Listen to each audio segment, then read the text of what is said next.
Students, welcome back to Aviyans online physics class. ಇವತ್ತಿನ ಕ್ಲಾಸಲ್ಲಿ PU board website ಅಲ್ಲಿ ಬಿಟ್ಟಿರುವಂತ ಕ್ವಶನ್ ಬ್ಯಾಂಕ್ ಅನ್ನ ಡಿಸ್ಕಸ್ ಮಾಡುವ. 24-25 ಅಕಾಡೆಮಿಕ್ ಇಯರ್ಗೆ ಒಂದು ಕ್ವಶನ್ ಬ್ಯಾಂಕ್ ಅನ್ನ ಬಿಟ್ಟಿದ್ದಾರೆ, ಅದನ್ನ ಡಿಸ್ಕಸ್ ಮಾಡುವ.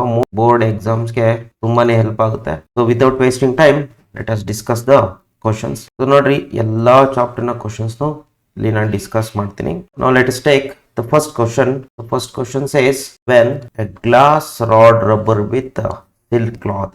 So glass rod ಅನ್ನ ಸಿಲ್ಕ್ ಕ್ಲಾತ್ ಇಂದ ರಬ್ ಮಾಡಿದ್ರೆ ನಮಗೆ ಯಾವ ಚಾರ್ಜ್ ಯಾವುದಕ್ಕೆ ಸಿಗುತ್ತೆ?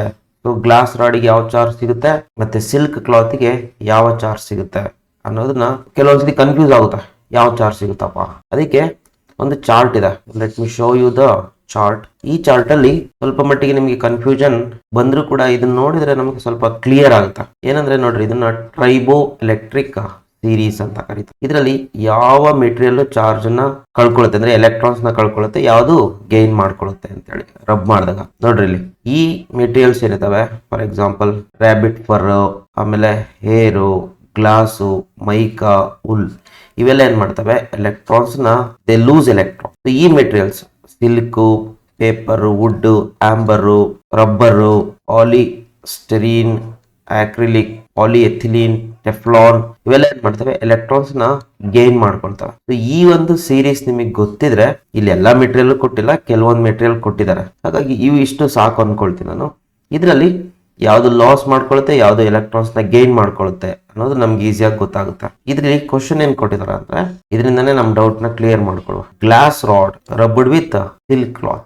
ಸಿಲ್ಕ್ ಕ್ಲಾತ್ ನೋಡಿ ಇಲ್ಲಿದೆ. ಸಿಲ್ಕ್ ಕ್ಲಾತ್ ಗೇನ್ಸ್ ಎಲೆಕ್ಟ್ರಾನ್ಸ್, ಅಂದ್ರೆ ಸಿಲ್ಕ್ ಏನಾಗುತ್ತೆ? ನೆಗೆಟಿವ್ಲಿ ಚಾರ್ಜ್ ಆಗುತ್ತೆ. ಮತ್ತೆ ಯಾವ್ದಿದೆ? ಗ್ಲಾಸ್ ರಾಡ್ ಇಲ್ಲಿದೆ ನೋಡಿ, ಇಲ್ಲಿದೆ ಗ್ಲಾಸ್ ರಾಡ್. ಇದೇನ್ ಮಾಡುತ್ತೆ? ಲೂಸಸ್ ಇದು ಗೇನ್ಸ್ ದ electrons. ಹಾಗಾಗಿ this will become negatively charged and glass becomes positively charged. ಹಾಗಾದ್ರೆ ಆಪ್ಷನ್ ಯಾವುದು? ಇಲ್ಲಿ ಕೊಡಿ, silk cloth will loses electrons. No, silk cloth gains electrons. Second option ಏನ್ ಕೊಟ್ಟಿದ್ದಾರೆ? Glass rod acquires negative charge. No, glass rod actually loses electrons. Option ಯಾವ್ದಂತಂದ್ರೆ ನೋಡ್ರಿ, B option ಇದೆ. Glass rod will lose electrons to the silk cloth. So definitely glass rod loses the electrons. So here we can see glass rod loses electrons and silk cloth gains electrons. So this option is okay. Now let me remove this one. Next question. Let us take the next question. Second question. The electric field at a distance r. Electric field kedidare at a distance r from infinitely long straight uniformly charged wire is. So this is a question on uniformly charge long straight wire. So ಇದು ನಮಗೆ equation ಬೇಕಾಗುತ್ತೆ. ಏನಂತ ಕೇಳಿದ್ರೆ, ಅದು inversely proportional R, inversely proportional to square of R, inversely proportional to cube of R, independent of R ಅಂತ ಕೊಟ್ಟಿದ್ದಾರೆ. ಇದಕ್ಕೆ ನಾವೇನ್ ಮಾಡ್ಬೇಕು? ಅದ್ರದಾದ ಫಾರ್ಮುಲಾ ಹುಡುಕ್ಬೇಕು. Electric field due to infinitely long straight charged ಕಂಡಕ್ಟರ್ದು lambda by 2 pi epsilon naught into r. This is the formula. So ಈ formula definitely we can say that electric field due to this will be inversely proportional to just r ಇರುತ್ತೆ. ಆದರೆ option ಯಾವುದು? We can put this option. So A option is correct. Inversely proportional to r. Next, third question. Which one of the following is not possible ಅಂತ ಇವನ್ನ ಸ್ವಲ್ಪ correct ಆಗಿ ಓದ್ಕೊಳ್ಬೇಕು ನಾವು.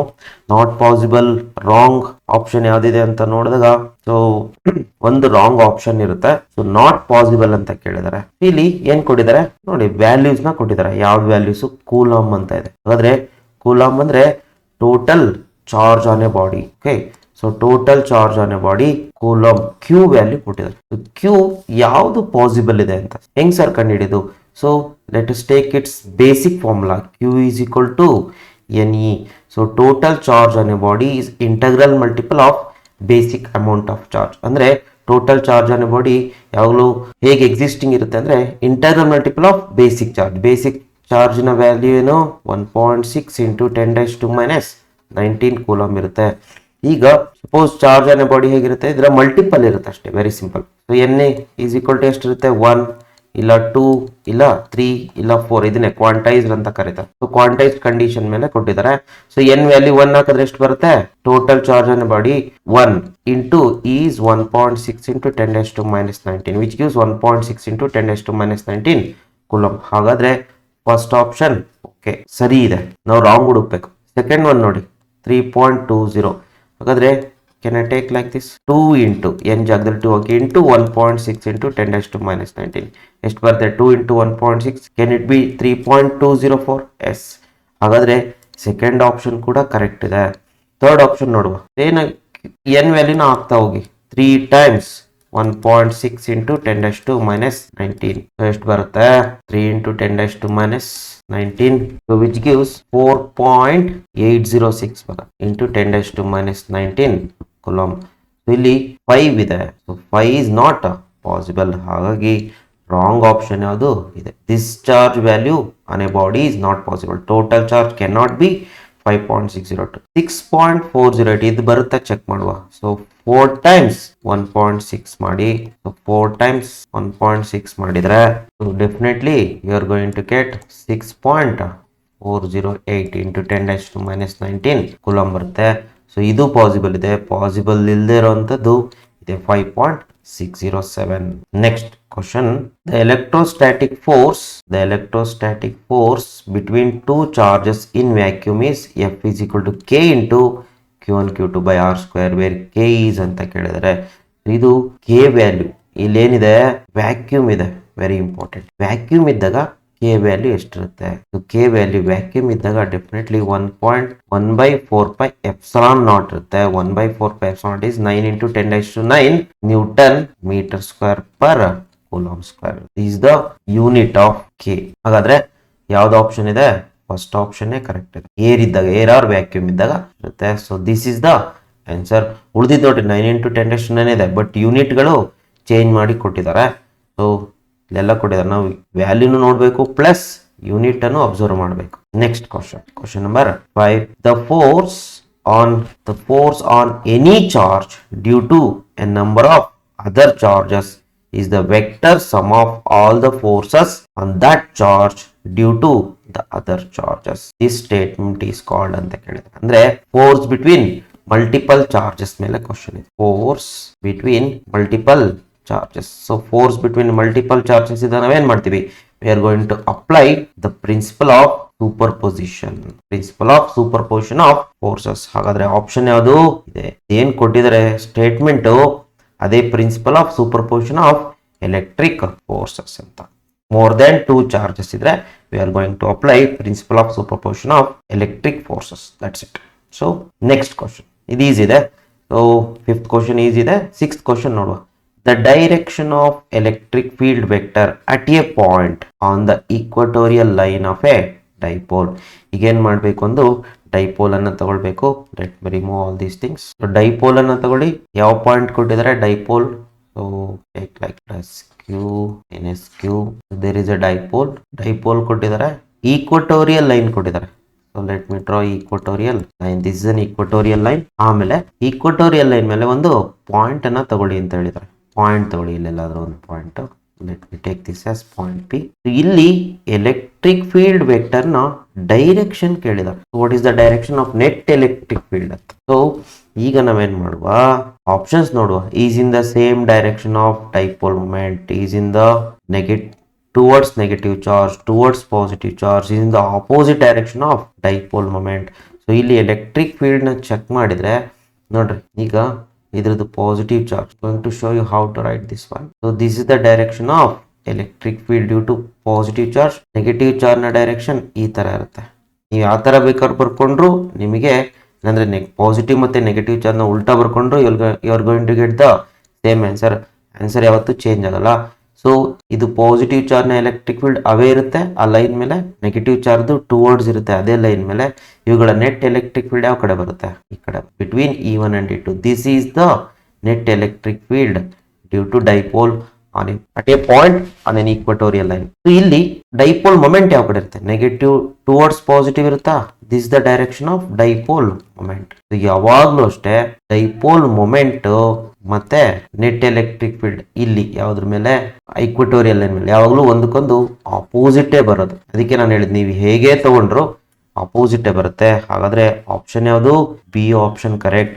Wear the net electric field is in the opposite direction of that of dipole moment. Okay, now move on to next question. Question number 7. A dipole moment is a vector quantity which is pointing from ಅಂತ ಕೇಳಿ ನೋಡ್ರಿ, ಇದನ್ನೇ ಇವಾಗಲೇ ಹೇಳಿದೆ, ಅದನ್ನೇ discuss ಮಾಡಿದೆ. ಯಾವಾಗಲೂ towards positive direction ಇರುತ್ತೆ, negative to positive, towards positive ಇರುತ್ತೆ. ಹಾಗಾದ್ರೆ ಆಪ್ಷನ್ ಏನು ನೋಡ್ರಿ, ಕರೆಕ್ಟ್ ಆಗಿ ಕೊಟ್ಟಿದ್ದಾನೆ ಹಾಗೆ. So direction of dipole moment is from negative to positive along the axis of electric dipole. This is the axis of electric dipole. So ಈ axis ಮೇಲೆ negative charge ಇಂದ ಪಾಸಿಟಿವ್ ಚಾರ್ಜ್ ಕಡೆಗಿರುತ್ತೆ. ಹಾಗಾದ್ರೆ ಫಸ್ಟ್ ಆಪ್ಷನ್ನೇ correct. A, ಇದನ್ನ B ಮಾಡ್ಕೊಳ್ಳಿ, ಎಲ್ಲ printing mistake ಆಗಿದೆ. B option. So A option ನಮಗೆ ಕರೆಕ್ಟ್ ಇರುತ್ತೆ. Next question number 8. Name the physical quantity which has dimensional formula of L T A ಅಂತ ಇದೆ. ಈಗ ಒಂದಷ್ಟು ಕ್ವಶನ್ಸ್ನ ಇದನ್ನು ಕೊಟ್ಟಿದ್ದಾರೆ, ಯಾವುದು ಆಪ್ಷನ್ಸ್ಗಳನ್ನು ಕೊಟ್ಟಿದ್ದಾರೆ.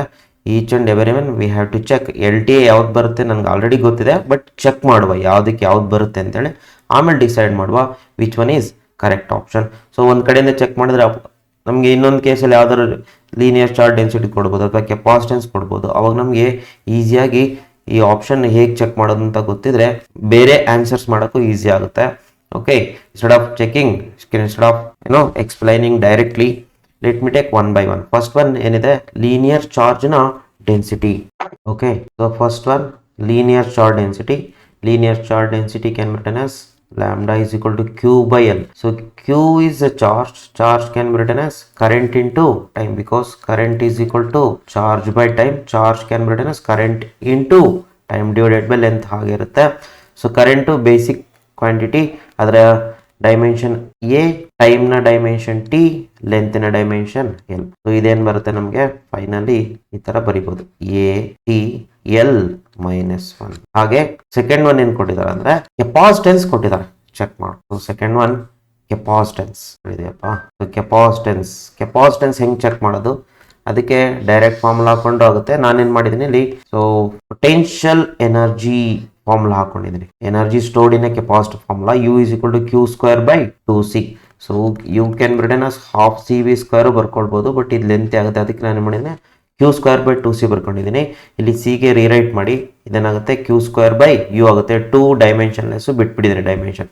ಅಗೇನ್ ಕ್ಯೂ, ಇಲ್ಲಿ ಕ್ಯೂ ಆಲ್ರೆಡಿ ನಮಗೆ ಗೊತ್ತು, ಎ ಇಂಟು ಟಿ ಬರ್ಕೊಂಡಿದ್ದೀನಿ ನೋಡ್ರಿ, ಎ ಟಿ, ಕ್ಯೂ ಜಾಗದಲ್ಲಿ ಎ ಟಿ. ಸ್ಕ್ವೇರ್ ಇದೆ, ಸೊ ಸ್ಕ್ವೇರ್ ಹಾಕೊಂಡಿದ್ದೀನಿ, A T square divided by energy dimension ಯಾವ್ದಾದ್ರು ಏನು, energy dimension always remains M L square T -2. ಇದನ್ನ ಬೇಕಾದ್ರೆ ರಿರೈಟ್ ಮಾಡ್ಬೋದು, ಎ ಸ್ಕ್ವೇರ್ ಟಿ ಸ್ಕ್ವೇರ್, ಮೇಲೆ ಹೋದ್ರೆ M becomes M -1 L -2 T +2 ಆಗುತ್ತೆ. ಅಲ್ಲಿಗೆ ಏನಾಗುತ್ತೆ, A square T to the power of 4 M -1 L -2. Next ಇದ್ರದ್ದು ನೋಡ್ರಿ, dipole moment charge into distance. So charge definitely A into T, length L. ಅಲ್ಲಿಗೆ can write A into T into L. ಆಮೇಲೆ charge dimension ಕೇಳಿದಾನೆ, charge ಇಂದು ಬರ್ಕೊಂಡಿದ್ದೀನಿ. Charge ಇಂದು already ಬರ್ಕೊಂಡಿದ್ದೀವಿ ನಾವು, ಕರೆಂಟ್ ಇಂಟು ಟೈಮ್. ಸೊ ಕರೆಂಟ್ಗೆ ಆಂಪಿಯರ್, ಟೈಮ್ಗೆ ಟಿ, ಎ ಟಿ ಅಷ್ಟೇ. ಇದರಲ್ಲಿ ಯಾವ್ದು ಮ್ಯಾಚ್ ಆಗುತ್ತೆ ಚೆಕ್ ಮಾಡ್ಕೊಳ್ಳಿ, ಅದೇ ಅದರ ಡೈಮೆನ್ಷನ್ ಏನಿದೆ. ಡೈಮೆನ್ಷನ್ ಏನು ಕೊಟ್ಟಿದ್ದಾರೆ, ಎಲ್ ಟಿ ಎ ಮ್ಯಾಚ್ ಆಗೋದು ಯಾವುದಕ್ಕೆ, L T A which is the dipole moment. So dipole moment is the correct. ನಾವು ಇದಕ್ಕೆ ಡೈಮೆನ್ಷನ್ ಬರೆಯೋದ್ರ ಜೊತೆಗೆ ಬೇರೆಗೂ ಡೈಮೆನ್ಷನ್ ಕಲ್ತ್ಕೊಳ್ಬೇಕು, ಬೇಕಂದ್ರೆ ಯಾಕೆಂದ್ರೆ ಯಾವ್ದು ಕ್ವಶನ್ ಬೇಕಾದ್ರೂ ಕೇಳ್ಬೋದು ಎಕ್ಸಾಮ್ ಅಲ್ಲಿ. So let us move on to the next question number 9. Dash placed in an electric field experiences force in the direction opposite to the direction of electric field ಅಂತ ಕೇಳಿ. Dash placed in electric field experiences a force in the direction opposite to the direction of electric field. electric field direction ಗೆ opposite direction ಅಲ್ಲಿ ಯಾವುದು force experience ಮಾಡುತ್ತೆ ಅಂತ. So ಇದನ್ನ ಏನ್ ಮಾಡೋಣ, ಈ ತರ ಕಲ್ತ್ಕೊಳ್ಳೋಣ. ಕೆಲವೊಂದ್ಸತಿ ಗೊತ್ತಿರುತ್ತೆ, ಕೆಲವೊಂದ್ಸತಿ ಗೊತ್ತಾಗಲ್ಲ ಸಮ್ಟೈಮ್ಸು. ಅದಕ್ಕೆ ಎಲೆಕ್ಟ್ರಿಕ್ ಫೀಲ್ಡ್ ಈ ತರ ಇದೆ ಅಂತ ಇಟ್ಕೊಳ್ಳೋಣ, ಟುವರ್ಡ್ಸ್ ರೈಟ್ ಸೈಡ್. ಈಗ ಇಲ್ಲಿ ಒಂದು ಎಲೆಕ್ಟ್ರಾನ್ ಅನ್ನ ಪ್ಲೇಸ್ ಮಾಡುವ. ಇದು ಯಾವ ಕಡೆ ಫೋರ್ಸ್, ಡೆಫಿನೆಟ್ಲಿ ಇಲ್ಲಿ ಎಲೆಕ್ಟ್ರಿಕ್ ಫೀಲ್ಡ್ ಇದೆ, ದಿಸ್ ದ ಎಲೆಕ್ಟ್ರಿಕ್ ಫೀಲ್ಡ್. ಈ ಎಲೆಕ್ಟ್ರಾನ್ ಯಾವ ಕಡೆ ಫೋರ್ಸನ್ನು ಎಕ್ಸ್ಪೀರಿಯನ್ಸ್ ಮಾಡುತ್ತೆ ಅಂತ ಗೊತ್ತಾಗಬೇಕಂದ್ರೆ ನೀವೇನು ಮಾಡಿ, ಸೋರ್ಸಸ್ ಆಫ್ ಎಲೆಕ್ಟ್ರಿಕ್ ಫೀಲ್ಡನ್ನು ಬರ್ಕೊಳ್ಳಿ. ಅಂದರೆ ಇಲ್ಲಿ 2 ಪ್ಲೇಟನ್ನು ಇಮ್ಯಾಜಿನ್ ಮಾಡಿ ಒಂದ್ಸಲ. ಸೊ ಎಲೆಕ್ಟ್ರಿಕ್ ಫೀಲ್ಡು ರೈಟ್ ಸೈಡಿಗೆ ಹೋಗ್ತದೆ ಅಂದರೆ ಹಂಗಂದ್ರೆ ಈ ಪ್ಲೇಟ್ ಮೇಲೆ ಏನಿರಬೇಕು, ಪಾಸಿಟಿವ್ ಚಾರ್ಜಸ್ ಇರಬೇಕು, ಈ ಪ್ಲೇಟ್ ಮೇಲೆ ನೆಗೆಟಿವ್ ಚಾರ್ಜಸ್ ಇರಬೇಕು. ಇವಾಗ ನಮಗೆ ನೋಡಿದ ತಕ್ಷಣ ಗೊತ್ತಾಗುತ್ತೆ ಇಲ್ಲೇನಾದ್ರು ಎಲೆಕ್ಟ್ರಾನ್ ಪ್ಲೇಸ್ ಮಾಡಿದ್ರೆ ಇದು ಯಾವ ಕಡೆ ಹೋಗಬೇಕು, ಈ ಕಡೆ ಹೋಗಬೇಕು. It has to move in this direction electron. ಹಾಗಾದ್ರೆ ಅಂದರೆ ಪಾಸಿಟಿವ್ ಪ್ಲೇಟ್ ಕಡೆ ಹೋಗಬೇಕು. ನಥಿಂಗ್ ಬಟ್ ಎಲೆಕ್ಟ್ರಿಕ್ ಫೀಲ್ಡಿನ ಆಪೋಸಿಟ್ ಡೈರೆಕ್ಷನಲ್ಲಿ ಫೋರ್ಸನ್ನು ಎಕ್ಸ್ಪೀರಿಯನ್ಸ್ ಮಾಡುತ್ತೆ ಯಾವುದು, electron.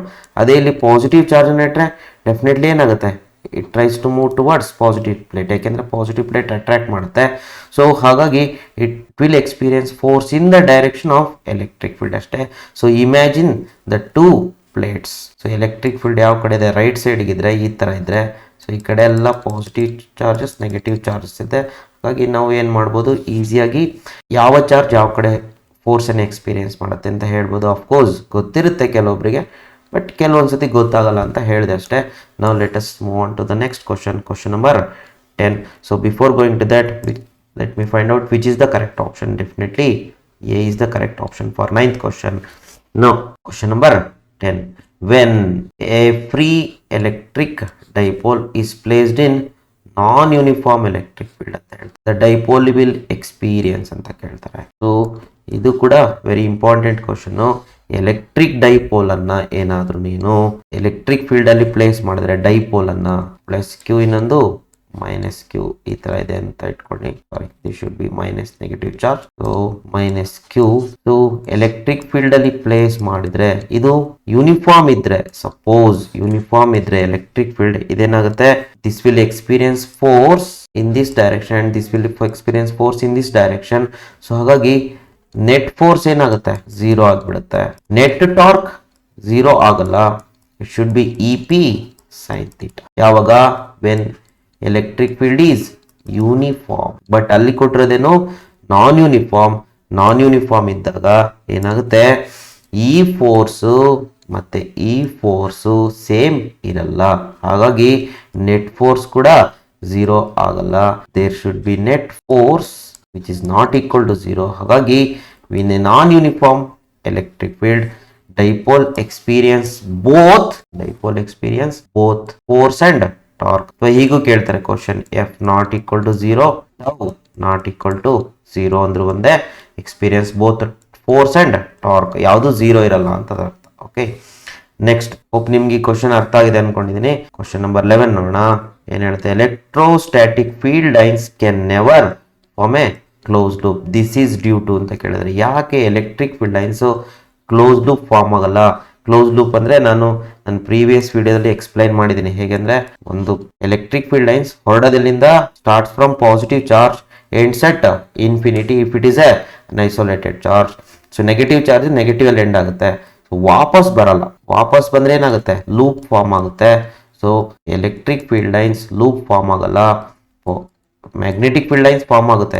I am talking about electric field lines. So they do not form close loop. So ಇದು ರಾಂಗ್. ಯಾಕೆ ಅಂತ ಕ್ವಶನ್ ಕೇಳಿದರೆ, because of conservation of charge, quantization of charge, conservation of momentum, conservation of answer ನೋಡ್ರಿ ಅಲ್ಲೇ ಇದೆ, conservative nature of electric field. ಯಾಕೆಂದ್ರೆ electric field is conservative nature, ಅದಕ್ಕೋಸ್ಕರ ಅದು ಕ್ಲೋಸ್ ಲೂಪ್ ಫಾರ್ಮ್ ಆಗಲ್ಲ. Okay, next question number 12. Question number 12, SI unit of electric flux ಅಂತ ಕೇಳ್ತಾರೆ. Electric flux formula ನೋಡ್ರಿ, ಎಲೆಕ್ಟ್ರಿಕ್ ಫ್ಲಕ್ಸ್ ಇಲ್ಲಿ ವೆಬರ್ ಅಂತಾನು ಕೊಟ್ಟಿದ್ದಾರೆ, ಕೆಲವೊಬ್ರು ವೆಬರ್ ಅಂತ ಹಾಕ್ಬಿಡ್ತಾರೆ. ಇದು ಮ್ಯಾಗ್ನೆಟಿಕ್ ಫ್ಲಕ್ಸ್ಗೆ ವೆಬರ್. ಎಲೆಕ್ಟ್ರಿಕ್ ಫ್ಲಕ್ಸ್ಗೆ ನಾವು ಯೂನಿಟ್ ಹುಡುಕ್ಬೇಕಂದ್ರೆ ನಾವೇನ್ ಮಾಡ್ಬೇಕಾದ್ರೆ ಬೇಸಿಕ್ ಫಾರ್ಮುಲಾ ತಗೊಳ್ಬೇಕು. What is the basic formula for electric flux? ನೋಡ್ರಿ, ಎಲೆಕ್ಟ್ರಿಕ್ ಫ್ಲಕ್ಸ್ ನ basic formula, flux is equal to electric field into area E dot A. So E dot A. So flux is equal to E electric field unit ಏನು, Newton per coulomb into area meter square. So this is the SI unit of electric flux equals ಬರಿಬಾರ್ದು. Okay, so Newton meter square per coulomb. So ಹಾಗಾದ್ರೆ option Newton meter square per coulomb. This is the correct answer. Newton per coulomb metre square, newton per coulomb metre square, so newton metre square per coulomb ಯಾವ್ದಾದ್ರು ಆಗುತ್ತೆ, ಎಲ್ಲ ಒಂದೇ. Okay, so this the answer, correct answer. Use the formula to find its SI unit. Next question number 13 ಕಾಣಿಸ್ತಿದೆ ಅನ್ಸುತ್ತೆ. Question number 13 ಏನ್ ಹೇಳುತ್ತೆ ಅಂದ್ರೆ, electric field intensity ಅಂದ್ರೆ electric field intensity at a distance r from the centre of uniformly charged sphere. ಹಾಗಾದ್ರೆ ನಾವಿಲ್ಲಿ ಏನ್ ಮಾಡಬೇಕು, ಚಾರ್ಜ್ಡ್ ಸ್ಪಿಯರ್ ನ ಎಲೆಕ್ಟ್ರಿಕ್ ಫೀಲ್ಡಿನ ಫಾರ್ಮುಲಾ ತಗೊಳ್ಬೇಕು. ಔಟ್ಸೈಡ್ ದ ಸ್ಪಿಯರ್ ಅಂತೆ, ಔಟ್ಸೈಡೋ ಇನ್ಸೈಡೋ, ಔಟ್ಸೈಡ್ ಕೊಟ್ಟಿದ್ರೆ ಓಕೆ ಪ್ರಾಬ್ಲಮ್ ಇಲ್ಲ. Outside the sphere of the outside the sphere is E. Electric field due to charged sphere point ಎಲ್ಲಿ ತಗೊಂಡಿದ್ರೆ ಔಟ್ಸೈಡ್ ತಗೊಂಡಿದ್ರೆ, ಹಾಗಾದ್ರೆ which one of the following is correct ಅಂತ ಕೇಳಿದ್ರೆ, electric field outside the sphere formula ನಮಗೆ ಗೊತ್ತಿದೆ, ಏನಿದೆ 1/4π0 into q by r square, where r is the distance and q is the charge on the spherical conductor. So ಈ ತರ ಇದೆ ಅನ್ಕೊಳ್ಳಿ, positive charge negative charge ಯಾವ್ದಾದ್ರು ತಗೊಳ್ಳಿ, ಯೂನಿಫಾರ್ಮ್ಲಿ ಚಾರ್ಜ್ಡ್, ಇದು ಸೆಂಟರ್, ಇದು ರೇಡಿಯಸ್ ಆರ್, ಅವ್ರು ತಗೊಂಡದ್ದು point P outside, so at a distance small R. ಇಲ್ಲಿ ಎಷ್ಟಿರುತ್ತೆ ಎಲೆಕ್ಟ್ರಿಕ್ ಫೀಲ್ಡ್ ಅಂದ್ರೆ ಇಷ್ಟಿರುತ್ತೆ. So definitely electric field is directly proportional to charge and inversely proportional to R square, directly proportional to charge and inversely proportional to R square. So ಯಾವ್ದಿದೆ option C option is correct. ತುಂಬಾ easy question, formula ಗೊತ್ತಿದ್ರೆ solve ಮಾಡ್ಬೋದು, answer ಮಾಡ್ಬೋದು. Next question number 14, the electric field due to an electric dipole at any point on its axis. So electric field on its axis which is at a distance r is very much greater than dipole. ಅಂದ್ರೆ what is the meaning of r is very much greater than ಅಂದ್ರೆ it's a short dipole ಅಂತ ಅವ್ರು direct ಆಗಿ ಹೇಳ್ತಾರೆ. Short dipole ತಗೊಳ್ಳಿ, short ಡೈಪೋಲಿನ electric field due to dipole ಅಲ್ಲಿ on its axis from the centre varies ಅಂತ ಕೊಟ್ಟಿದ್ದಾರೆ. ಸೊ ನಾವೇನ್ ಮಾಡಬೇಕು, electric field due to dipole on an axial line ತಗೊಳ್ಬೇಕು. ಎಂತ ಡೈಪೋಲ್ ಇದು? Short dipole. Let me write short dipole. Short ಡೈಪೋಲಿನ formula ಏನಿರುತ್ತೆ, E axial is equal to 1/4πε0 into 2p/r³. Remember it is r³ ಇರುತ್ತೆ. So ಹಾಗಾದ್ರೆ ಯಾವ್ದು correct option? Electric field is directly proportional to r, inversely proportional to r, inversely proportional to R square, inversely proportional to r³. This is the correct. So option D is correct, inversely proportional to r³, purely formula based question. Next question number 15 ನೋಡುವ. Question number 15 ಏನಿದೆ, some physical quantities are listed in column 1, SI units are listed in column 2, identify the correct match ಅಂತ ಕೊಟ್ಟಿದ್ದಾರೆ. ಇದರಲ್ಲಿ ಯಾವ್ದಕ್ಕೆ match ಆಗುತ್ತೆ ಅಂತ unit ಮೇಲೆ question ಇದೆ. ಸೊ ಫಸ್ಟ್ ಒನ್ ಏನ್ ತಗೊಳ್ವಾ, ಎಲೆಕ್ಟ್ರಿಕ್ ಫೀಲ್ಡ್ ತಗೊಳ್ಳ. ಎಲೆಕ್ಟ್ರಿಕ್ ಫೀಲ್ಡ್ ನ unit definitely Newton per coulomb ಇರುತ್ತೆ. ಸೊ ನ್ಯೂಟನ್ ಪರ್ ಕೂಲಮ್ ಅಂತಾನು ಬರಿಬಹುದು, ಅಥವಾ ವೋಲ್ಟ್ ಪರ್ ಮೀಟರ್ ಅಂತಾನು ಬೇಕಾದ್ರೂ ಬರಿಬಹುದು. ಯಾಕೆಂದ್ರೆ ಒಂದು ಫಾರ್ಮುಲಾ ಇದೆ, ಏನದು -dV/dx ಅಂತ. So according to this formula electric field ನ unit potential difference divided by distance. So volt per metre ಅಂತ ಬೇಕಾದ್ರೂ ಬರಿಬಹುದು. ಅದಕ್ಕೆ ಎರಡು ಯೂನಿಟ್ ಅಲ್ಲಿ ಯಾವ್ದಾದ್ರು ಕೊಡ್ಬೋದು, ಬಟ್ ಇಲ್ಲಿ ಏನ್ ಕೊಟ್ಟಿದ್ದಾನೆ, ವೋಲ್ಟ್ ಪರ್ ಮೀಟರ್ ಅಂತ ಕೊಟ್ಟಿದ್ದಾನೆ. ಹಾಗಾದ್ರೆ ಒನ್ ಯಾವ್ದಕ್ಕೆ ಮ್ಯಾಚ್ ಆಗುತ್ತೆ, ಬಿಗೆ ಮ್ಯಾಚ್ ಆಗುತ್ತೆ. ನೆಕ್ಸ್ಟ್ ಎಲೆಕ್ಟ್ರಿಕ್ ಫ್ಲಕ್ಸ್, ಇವಾಗ ತಾನೇ ನೋಡಿದ್ವಿ electric flux phi is equal to electric field into area. So ಇಲ್ಲಿ ಎಲೆಕ್ಟ್ರಿಕ್ ಫೀಲ್ಡ್ ಯೂನಿಟ್ ಏನು, ನ್ಯೂಟನ್ ಪರ್ ಕೂಲಮ್ ಅಥವಾ ವೋಲ್ಟ್ ಪರ್ ಮೀಟರ್, ಯಾವ್ದು ಬೇಕಾದ್ರೂ ಬರ್ಕೊಳ್ಳಿ. Let me take volt per metre into area ಏನು, ಮೀಟರ್ ಸ್ಕ್ವೇರ್. ನೋಡ್ರಿ ಚೇಂಜ್ ಆಗೋಯ್ತು. So volt 1 metre cancel ಆದ್ರೆ ಉಳಿಯೋದನ್ನು ವೋಲ್ಟ್ ಮೀಟರ್. ಸೊ ಹಾಗಾದ್ರೆ ಎಲೆಕ್ಟ್ರಿಕ್ ಫ್ಲಕ್ಸ್ ನ ವೋಲ್ಟ್ ಮೀಟರ್ ಅಂತ ಬೇಕಾದ್ರೂ ಬರಿಬಹುದು. ಇದಕ್ಕೆ ಇದು ಮ್ಯಾಚ್ ಆಗ್ತದೆ. ಅಲ್ಲಿಗೆ ಸೆಕೆಂಡ್ ಒನ್ನಿಗೆ ಯಾವ್ದು ಮ್ಯಾಚ್ ಆಗುತ್ತೆ, ಸಿ ಮ್ಯಾಚ್ ಆಗುತ್ತೆ. ಹಾಗಾದ್ರೆ ಥರ್ಡ್ ಒನ್ಗೆ ಡೆಫಿನೆಟ್ಲಿ ಎ ಮ್ಯಾಚ್ ಆಗಲೇಬೇಕು. ಪರ್ಮಿಟಿವಿಟಿ ಅಂದ್ರೆ ಎಪ್ಸಲಾನಿನ ಯೂನಿಟ್ ಏನಿರುತ್ತೆ, ಕೆನ ಉಲ್ಟಾ, K unit newton metre square per coulomb. ಪರ್ಮಿಟಿವಿಟಿದು per newton per metre square coulomb ಇರುತ್ತೆ. ಕೂಲಮ್ ಪರ್ಮಿಟಿವಿಟಿದು newton metre square per coulomb square ಇರುತ್ತೆ. ಇದ್ರದ್ದು per newton per metre square coulomb square ಇರುತ್ತೆ. So this the unit of permittivity. So ಹಾಗಾದ್ರೆ permittivity matches with A. Option ಯಾವುದು? Option A is correct. First one B, second one C, third one that's it. Next question number 16 statement question ಕೊಡ್ತಾರೆ, ಇಲ್ಲಿ ಸ್ವಲ್ಪ ಹುಷಾರಾಗಿರ್ಬೇಕು. First statement ಏನ್ ಹೇಳುತ್ತೆ, electric field lines never cross each other. Yes correct. ಯಾವುದೇ ಎರಡು electric field lines ಒಂದನ್ನೊಂದು cross ಮಾಡಲ್ಲ, ಅದನ್ನೇನ್ ಮಾಡ್ತೀನಿ ಕರೆಕ್ಟ್ ಅಂತ ಬರ್ಕೊಳ್ತೀನಿ, ಕರೆಕ್ಟ್ ಇದೆ. Next, if electric field lines cross each other in the field at a point of intersection will not have unique direction which is not possible. ಇದು ಕೂಡ correct. ಹಾಗಾದ್ರೆ statement 1 and statement 2 are both are correct. First ಇದನ್ನ option ಬರ್ಕೊಂಡ್ಬಿಡಿ, correct ಇದೆಯೋ ಇಲ್ವೋ ಅಂತೇಳಿ. ಅದ್ರಲ್ಲಿ ನಾವು ಇಲ್ಲಿ ಬರುವಂತ ಕ್ವಶನ್ಸ್ ಎಲಿಮಿನೇಟ್ ಮಾಡ್ಬೋದು. ಏನಿದೆ ನೋಡ್ರಿ, statement 1 is correct but statement 2 is wrong. ಇದಂತೂ ಬರಲ್ಲ, ಯಾಕೆಂದ್ರೆ both statements are wrong. Correct ಇದೆ. ಸೊ ಇಲ್ಲಿ statement 2 is correct, statement 1 is wrong ಅಂತಿದೆ. ಇದು ತಪ್ಪೆ, ಯಾಕೆಂದ್ರೆ ಬೋತ್ ಸ್ಟೇಟ್ಮೆಂಟ್ಸ್ ಆರ್ ಕರೆಕ್ಟ್. ಹಾಗಾದ್ರೆ ಇಲ್ಲಿ ನಾವು ಆಪ್ಷನ್ಸ್ ನ ಹುಡುಕ್ಬೋದು. ಏನಂತಂದ್ರೆ ಬೋತ್ ಸ್ಟೇಟ್ಮೆಂಟ್ಸ್ ಆರ್ ಕರೆಕ್ಟ್ ಅಂತ ಇದೆ, ಇಲ್ಲೂ ಬೋತ್ ಸ್ಟೇಟ್ಮೆಂಟ್ಸ್ ಆರ್ ಕರೆಕ್ಟ್ ಅಂತ ಇದೆ. ಇವೆರಡಲ್ಲಿ ಯಾವುದೋ ಒಂದು ಇರುತ್ತೆ. ಏನಂತ ಹೇಳುತ್ತೆ, ಫಸ್ಟ್ ಸ್ಟೇಟ್ಮೆಂಟ್ ನೋಡೋಣ. Both statements are correct. Okay, second statement is the correct explanation of first one ಅಂತ ಇದೆ. B option, both statement are correct, ಇಲ್ಲಿ ತನಕ correct. Statement 2 is not correct explanation of first one. Actually second statement ಏನಂತ ಹೇಳುತ್ತೆ ಅಂದ್ರೆ, ಯಾಕೆ first statement why the field lines never cross each other ಅನ್ನೋದಕ್ಕೆ explanation ಹೇಳುತ್ತೆ. ಏನಾದ್ರೂ ಕ್ರಾಸ್ ಆಯ್ತಂದ್ರೆ ಏನು, electric field lines should have unique direction which is not possible ಅಂತ. ಹಾಗಾಗಿ this the correct explanation. Correct ಇದೆ, but and also correct explanation of first one. So ನಾವು ಈಸಿಯಾಗಿ ಆನ್ಸರ್ ಮಾಡ್ಬೋದು ಈ ತರದಕ್ಕೆ. So A option is correct. So first correct option ಹುಡುಕೊಂಡು ಆಮೇಲೆ ಕ್ರಾಸ್ ಚೆಕ್ ಮಾಡ್ಕೊಳ್ಳಿ. ಕೆಲವೊಂದ್ಸತಿ ಈಸಿ ತರನು ಕೊಟ್ಟಿರ್ತಾರೆ, ಹೆಂಗೆ ಏನಂತಂದ್ರೆ ಬೋತ್ ಸ್ಟೇಟ್ಮೆಂಟ್ ಆರ್ ಕರೆಕ್ಟ್ ಅಂತ ಅಷ್ಟೇ ಕೊಟ್ಟಿರ್ತಾನೆ, ಅವಾಗ ನಮ್ಗೆ ಈಸಿಯಾಗಿ ಆನ್ಸರ್ ಸಿಗುತ್ತೆ. Next question number 17, 4 charges are there placed at the corners P Q R S, corners of a square. 4 charge ಇದೆ, ಯಾವ್ದೇದಂತ ನೋಡೋಣ. +2 +2 +2 ಅಂಡ್ -2 ಅಂತ ಇದೆ. 3 ಪಾಸಿಟಿವ್ ಚಾರ್ಜ್ ಇದೆ, ಒಂದೇ ಒಂದು ನೆಗೆಟಿವ್ ಚಾರ್ಜ್ ಇದೆ, ಈಕ್ವಲ್ ಇದೆ. As shown in the figure, the direction of resultant electric field at the intersection of the diagonal is. ಏನ್ ಮಾಡ್ಬೇಕಂತೆ, ಎಲೆಕ್ಟ್ರಿಕ್ ಫೀಲ್ಡ್ ರಿಸಲ್ಟೆಂಟ್ ಫೀಲ್ಡ್ ಇನ ಡೈರೆಕ್ಷನ್ ಕಂಡುಹಿಡಿಯಬೇಕು. ಈಗ ಇದನ್ನ ಮಾಡ್ಬೇಕಂದ್ರೆ ನಾವೇನ್ ಮಾಡುವ ನೋಡ್ರಿ, ಈಕ್ವಲ್ ಡಿಸ್ಟೆನ್ಸ್ ಇದೆಯಾ, ಈಕ್ವಲ್ ಚಾರ್ಜ್ ಇದೆಯಾ, ಅವೆರಡರದು ನೆಟ್ ಫೀಲ್ಡ್ ಕ್ಯಾನ್ಸಲ್ ಆಗುತ್ತೆ. ನೋಡುವ, ಈಗ ಡೈರೆಕ್ಷನ್ ಬರ್ಕೊಂಡ್ಬೇಡ, ನಮ್ಗೆ ಗೊತ್ತಾಗುತ್ತೆ. 2 nano coulomb magnitude, distance PO QO RO ಎಲ್ಲ ಸೇಮ್ ಇದೆ. ಸೊ ಇದ್ರದ್ದು ಡೈರೆಕ್ಷನ್ ಯಾವ ಕಡೆ ಇದೆ, ಈ ಕಡೆ ಇದೆ, ಈ ಪಾಯಿಂಟ್ ಇಂದ ದೂರಕ್ಕಿರುತ್ತೆ. ದಿಸ್ ಈಸ್ E1 ಅಂತ ಇಟ್ಕೊಳ್ಳೋಣ, ಅಥವಾ EP. ನೆಕ್ಸ್ಟ್ ಇದ್ರ ಚಾರ್ಜ್ ಇಂದು ಈ ಪಾಯಿಂಟ್ ಇಂದ ದೂರಕ್ಕಿರುತ್ತೆ. Let me take that as EQ. ಇದ್ರದ್ದು R ಚಾರ್ಜ್ ಇಂದು ನೆಗೆಟಿವ್ ಚಾರ್ಜ್ ಇದೆ, ಜೊತೆಗೆ ಡಿಸ್ಟೆನ್ಸ್ ಸೇಮ್ ಇದೆ ER. ಆಮೇಲೆ ಲಾಸ್ಟ್ S ಇಂದು ಈ ಪಾಯಿಂಟ್ ಇಂದ ಅವೇ ಇರುತ್ತಾ, ದೂರಕ್ಕಿರುತ್ತೆ. This is E provided. ನೋಡ್ರಿ, EP is equal to magnitudes EQ ER ES. Magnitudes ಎಲ್ಲ ಸೇಮ್ ಇದೆ, ಬಟ್ ಡೈರೆಕ್ಷನ್ ಅದೇ ರೆಸ್ಪೆಕ್ಟಿವ್ ಡೈರೆಕ್ಷನ್ ಬರ್ಕೊಂಡಿದ್ದೀನಿ.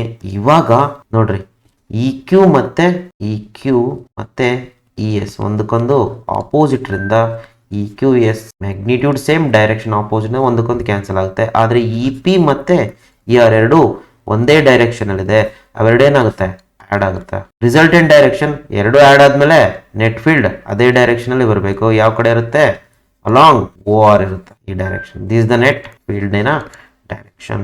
ಸೊ ಆಪ್ಷನ್ ಯಾವುದು, ಟುವರ್ಡ್ಸ್ P ಇರಲ್ಲ, ಟುವರ್ಡ್ಸ್ Q ಇರಲ್ಲ, ಕ್ಯಾನ್ಸಲ್ ಆಗುತ್ತೆ. ಟುವರ್ಡ್ಸ್ R ಅಂದ್ರೆ ಇದೆ ನೋಡಿ, ಟುವರ್ಡ್ಸ್ R ಈ ಡೈರೆಕ್ಷನ್ ಅಲ್ಲಿ ಇರುತ್ತೆ, ಟುವರ್ಡ್ಸ್ R ಇರುತ್ತೆ. So this the correct option.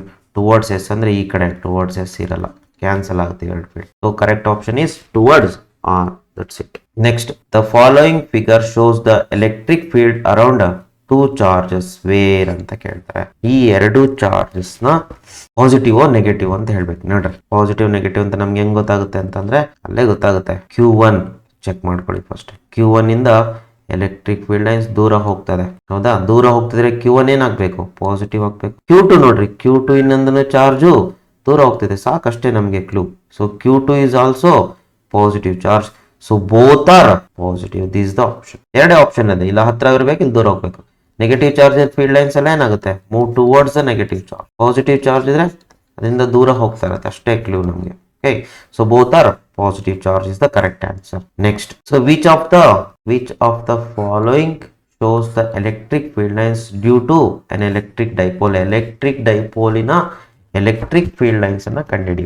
Okay, so ಇಲ್ಲಿ ಏನಾಗಿದೆ ನೋಡ್ರಿ, ಇಲ್ಲಿ ಒಂದ್ ಕಡೆಯಿಂದ ನೋಡೋಣ. ಸೊ ಇಲ್ಲಿ ಫೀಲ್ಡ್ ಲೈನ್ಸ್ ಎರಡು ದೂರನೇ ಹೋಗ್ತಾ ಇದೆ, ಹಾಗಾದ್ರೆ ಇದೇನಾಗಿರ್ಬೇಕು, ಪಾಸಿಟಿವ್ ಆಗಿರ್ಬೇಕು, ಇದೇನಾಗಿರ್ಬೇಕು, ಪಾಸಿಟಿವ್ ಆಗಿರ್ಬೇಕು. ಇಲ್ಲಿ ನೋಡ್ರಿ, ಇಲ್ಲಿ ಡೈಪೋಲ್ ಇಲ್ವೇ ಇಲ್ಲ, ಇರೋದು ಒಂದೇ ಚಾರ್ಜ್, ಅದು ಪಾಸಿಟಿವ್ ಚಾರ್ಜ್. ಇದು ಆಗಲ್ಲ, ಇದು ಆಗಲ್ಲ. ಬಟ್ ಇವೆರಡಲ್ಲಿ ನೋಡ್ರಿ, ಅಬ್ಸರ್ವ್ ಮಾಡಿ, ಈ Q2 ಇಂದ ಹೊರಟಿದೆ ಲೈನ್ಸ್, ಫೀಲ್ಡ್ ಲೈನ್ಸ್. ಹಾಗಾದ್ರೆ ಇದೇನಾಗಿರ್ಬೇಕು, Q2 ಪಾಸಿಟಿವ್ ಚಾರ್ಜ್ ಆಗಿರ್ಬೇಕು.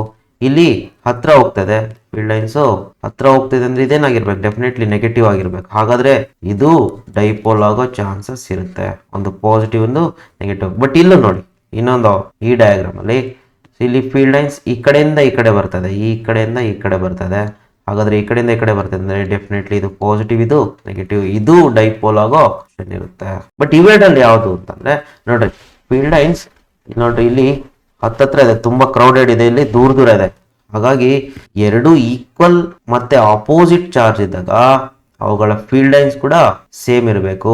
ಇಲ್ಲಿ ಮೋರ್ ಕ್ರೌಡೆಡ್ ಇದೆ ಅಂತ ಅರ್ಥ, ಪಾಸಿಟಿವ್ Q2 ನ ಸ್ಟ್ರೆಂತ್ ಜಾಸ್ತಿ ಇದೆ ದ್ಯಾನ್ ದಿಸ್ ಚಾರ್ಜ್ Q1. ಹಾಗಾಗಿ this is not possible. So ಇಲ್ಲಿ ಎರಡು ಈಕ್ವಲ್, ಒಂದು ಪ್ಲಸ್ Q ಇನ್ನೊಂದು ಮೈನಸ್ Q ಇದ್ದಾಗ ಮಾತ್ರ ಈ ತರ equal number of field lines ಇರುತ್ತೆ, ಅಂದ್ರೆ ಫ್ಲಕ್ಸ್ ಸೇಮ್ ಇರುತ್ತೆ. So this is the correct answer. Next question number 20. In the given figure related to Gauss law, which is given here, ಅವರೇ ಕೊಟ್ಬಿಟ್ಟಿದ್ದಾರೆ Gauss ಲಾನ. Total flux through any closed surface is Q by 1 by epsilon times the net charge, where Q is equal to, Q ಯಾವಾಗಲೂ ಏನಾಗಿರುತ್ತೆ, net charge enclosed by the surface. ಇಲ್ಲಿ net charge ಎಷ್ಟಿದೆ ನೋಡ್ರಿ, ಈ charge ಅನ್ನ ತಗೊಳ್ಬಾರ್ದು. ಅವು ಕೊಟ್ರು surface ಒಳಗಿರೋ ಮಾತ್ರ ಚಾರ್ಜ್ ತಗೊಳ್ಬೇಕು. ಸರ್ಫೇಸ್ ಒಳಗಡೆ ಇರೋದು ಎಷ್ಟು, 8, ಇನ್ನೊಂದು -2. ಇಲ್ಲೇನ್ ತಗೊಳ್ಬೇಕು, ಆಲ್ಜಿಬ್ರಾಯಿಕ್ ಸಮ್ ತಗೊಳ್ಬೇಕು. ಆಲ್ಜಿಬ್ರಾಯಿಕ್ ಸಮ್ ತಗೊಂಡ್ರೆ ಎಷ್ಟಾಗುತ್ತೆ, +6 ಮೈಕ್ರೋಕೂಲಮ್ ಆಗುತ್ತೆ. So which is +6 microcoulomb. This the correct answer. So ಇಲ್ಲಿಗೆ ನಮ್ಮ ಫಸ್ಟ್ ಚಾಪ್ಟರ್ ನ MCQs 20 ಇತ್ತಿದ್ರಲ್ಲಿ ಬೋರ್ಡ್ ವರ್ಕ್ ಕೊಟ್ಟಿರೋದಷ್ಟೇ, ಕಂಪ್ಲೀಟ್ ಮಾಡಿದೀನಿ. So next fill in the blanks ಕೊಟ್ಟಿದ್ದಾರೆ ಫಸ್ಟ್ ಚಾಪ್ಟರ್ದು. fill in the blanks ನ ಚೆಕ್ ಮಾಡುವ. fill in the blanks first ಚಾಪ್ಟರ್ದು ಏನೇನು ಆಪ್ಷನ್ ಕೊಟ್ಟಿದ್ದಾರೆ, neutral, negative, positive, maximum, 0, infinity. ನಮ್ಗೆ ಎಲ್ಲಿ ಕನ್ಫ್ಯೂಷನ್ ಹೊಡೆಯುತ್ತೆ ಅಂದ್ರೆ ಇದರಲ್ಲೇ ನೆಗೆಟಿವ್, ಪಾಸಿಟಿವ್ ಇಂಥದನ್ನ ಅವ್ರು ಮಿಕ್ಸ್ ಮಾಡಿ ಕೊಡ್ತಾರೆ, ಅಥವಾ ಮ್ಯಾಕ್ಸಿಮಮ್, ಮಿನಿಮಮ್. ನೋಡ್ರಿ, 0ನು ಕೊಟ್ಟವ್ರೆ, ನ್ಯೂಟ್ರಲ್ ಕೊಟ್ಟವ್ರೆ, ಇನ್ಫಿನಿಟಿನೂ ಕೊಟ್ಟವ್ರೆ. ಇವೆರಡು ಒಂದು ಪೇರ್ ತರ ಕೊಡ್ಬೇಕು actually. So 0, infinity, positive, negative, maximum, minimum, ಈ ತರ ಒಂದ್ ಯಾವ್ದಾದ್ರು ಕನ್ಫ್ಯೂಸಿಂಗ್ ಕೊಟ್ಟಿರ್ತಾರೆ. ಸೊ ನಾವು ಕರೆಕ್ಟ್ ನೋಡ್ಕೊಂಡ್ರೆ ಆನ್ಸರ್ ಗೊತ್ತಾಗುತ್ತೆ, ಪ್ರಾಬ್ಲಮ್ ಇಲ್ಲ. So let me see the questions. First one, the electric field lines due to a single positive charge at one end ಅಂತ. Electric field lines due to single positive charge end set ಅಂತ. ಎಲ್ಲಿ end ಆಗುತ್ತೆ, so single charge ಇದ್ರೆ definitely ಎಲ್ಲಿ end ಆಗುತ್ತೆ, it end set infinity. Infinity is the correct answer. Next question, the electric field inside a uniformly charged spherical shell. Uniformly charged spherical shell ಒಳಗಡೆ electric field ಏನಿರುತ್ತೆ ಅಂತ ಕೊಟ್ಟಿದ್ದಾರೆ. Definitely it is 0 by the property. Next question, if a vector delta S of a surface is parallel to the applied electric field, then the electric field at the surface is ಅಂತ ಕೇಳಿ. So delta S area vector ಏನಾದ್ರೂ electric field ಗೆ parallel ಇದ್ರೆ flux ಎಷ್ಟಿರುತ್ತೆ ಅದ್ರ ಮೂಲಕ 0 ಅಂತ ಬರೆದ್ಬಿಟ್ಟಿರೋ. Electric field vector is parallel to the electric field. ನೋಡ್ರಿ ಹೇಗಿರುತ್ತೆ ಅಂದ್ರೆ, if this is the area vector, show here this the area, if this the area vector ಹೇಗಿರುತ್ತೆ, ಯಾವಾಗ್ಲೂ ಹೇಗಿರುತ್ತೆ ಅದನ್ನೇ ಅವ್ರು ಕೊಟ್ಟಿರೋದು. Area vector delta S, this is our delta S. Delta S ವೆಕ್ಟರ್ನ ಯಾವಾಗ್ಲೂ ಯಾವ ರೀತಿ ರೆಪ್ರೆಸೆಂಟ್ ಮಾಡ್ತೀವಿ, ಯೂಸಿಂಗ್ ನಾರ್ಮಲ್ ವೆಕ್ಟರ್. ಇದಕ್ಕೆ ಎಲೆಕ್ಟ್ರಿಕ್ ಫೀಲ್ಡ್ ಹೇಗಿದೆ ಅಂತ, ಎಲೆಕ್ಟ್ರಿಕ್ ಫೀಲ್ಡ್ ಇದಕ್ಕೆ ಏರಿಯಾ ವೆಕ್ಟರ್ ಇದಕ್ಕೆ ಪ್ಯಾರಲಲ್ ಇದೆ ಎಲೆಕ್ಟ್ರಿಕ್ ಫೀಲ್ಡ್. ಆದ್ರೆ this the direction of electric field. ಇಲ್ಲಿ ಎಲೆಕ್ಟ್ರಿಕ್ ಫೀಲ್ಡ್ ವೆಕ್ಟರ್ಗೂ ಏರಿಯಾ ವೆಕ್ಟರ್ ಎನ್ ಕ್ಯಾಪ್ಗೂ ಮಧ್ಯ ಆಂಗಲ್ ಥೀಟಾ 0 ಡಿಗ್ರಿ ಇದೆ. ಹಾಗಾದ್ರೆ ಫ್ಲಕ್ಸ್ ಫಾರ್ಮುಲಾ ಏನು, E into delta S into cos theta. So flux definitely maximum ಇರುತ್ತೆ ಅದರಲ್ಲಿ, because cos 0 is 1. So option ಏನು ಬರೀಬೇಕಿಲ್ಲಿ, ರೈಟ್, ಇಟ್ ಈಸ್ ಆಪ್ಷನ್ ಕೊಟ್ಟಿರ್ ನೋಡ್ರಿ ಇಲ್ಲಿ ಮ್ಯಾಕ್ಸಿಮಮ್ ಅಂತ, ಅದನ್ನೇ ಬರೆಯೋದು maximum. Next, a neutron does not experience any force in an electric field because the neutron is electrically neutral. So option ಏನು ಬರಬೇಕು, neutral, electrically neutral is the answer. Next, last one, a body gains dash charge when it loses electrons. So ಯಾವುದೇ ಒಂದು body ಮೇಲೆ electrons ಆಚೆ ತೆಗೆದ್ರೆ ಇದೇನಾಗುತ್ತೆ, it will become positively charged. So option is false. Okay, now let me end this session here. Okay, next session ಅಲ್ಲಿ ಏನ್ ಮಾಡೋಣ, 2 marks 3 marks ಮತ್ತೆ 5 marks. ಅದ್ರ ನೆಕ್ಸ್ಟ್ ಸೆಷನ್ ಅಲ್ಲಿ ನ್ಯೂಮೆರಿಕಲ್ಸ್ ಪ್ರಾಬ್ಲಮ್ಸ್ ತಗೋಣ. ಸೊ ದಯವಿಟ್ಟು ನಮ್ಮ ವಿಡಿಯೋನ ಲೈಕ್ ಮಾಡಿ, ಶೇರ್ ಮಾಡಿ, ಕಮೆಂಟ್ ಮಾಡಿ. Thank you for watching.